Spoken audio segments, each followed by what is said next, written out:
How's it going? I'm Mark. Welcome to the Red Door. Today we're going to be talking about cock rings.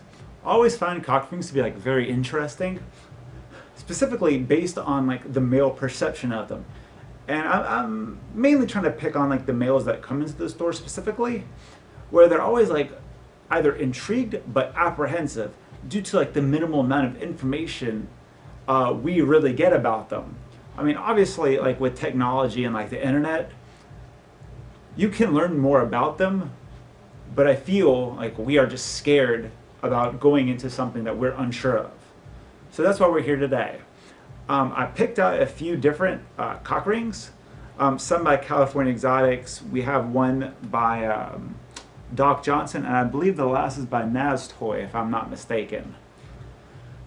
Cock rings tend to help prolong an erection, increase sensitivity, but also decrease it in the sense that it holds us back, but increases it in the sense that due to the restriction of blood flow, it's just sensitive. But it's supposed to realistically help you prolong the pop. But anyway, I picked out a few today. I picked out this rubber ring by Cal Exotics. I think rubber is pretty cool in the sense that one has restriction, but also has slight give to it. If you look at the slight give to that, to me it's very reassuring in the sense that one, it will actually restrict, but two, be able to come off as opposed to something more like a metal. Not that I'm hating on metal, because everybody has their individual preference. But for me, I like rubber, and I'll tell you the next one I like in a little bit.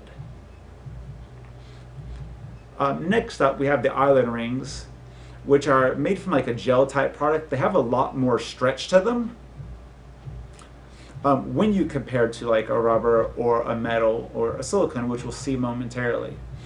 I find that the gel toys are a little bit more easier to get into, if you've never used a cock ring, just due to the ease of knowing that one, it does stretch, two, it does have give to it in the sense that I don't want to put anything on my friend and have to worry about it. So I think those are really cool in those aspects. Next up we have the metal cock ring, which realistically has no give to it, but it can be warmed up, can be heated up. It's hypoallergenic in the sense that metal has minimal to no pores. It can also be used with a water-based lube, and I want to say silicone, but let me put a little disclaimer if I'm mistaken on that at the bottom. Follow up, we have a lasso kind of toy, which lassos are really cool because they do have good give to them, but you can also adjust the restriction.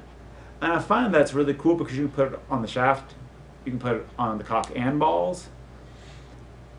And to me it just has a lot of diversity. The one complaint I do have are slight worry. I always have a slight worry with these if I'm using a lot of lubricant.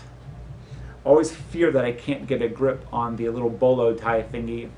But there are pros and cons to everything. I still think they're really cool products and always worth getting into, especially if it's your first time kind of deal.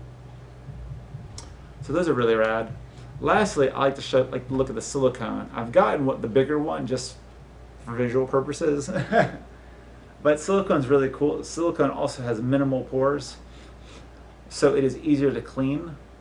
Most silicone is we like to say it's medically grade, but I don't know, I always find them to be a better quality of stretchy stretch, you know what I mean? So we have those.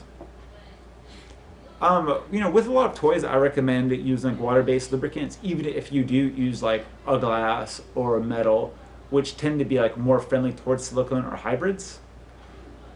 I just find silicone water-based is easier to clean and tends to have less mess on fabrics, which is really important.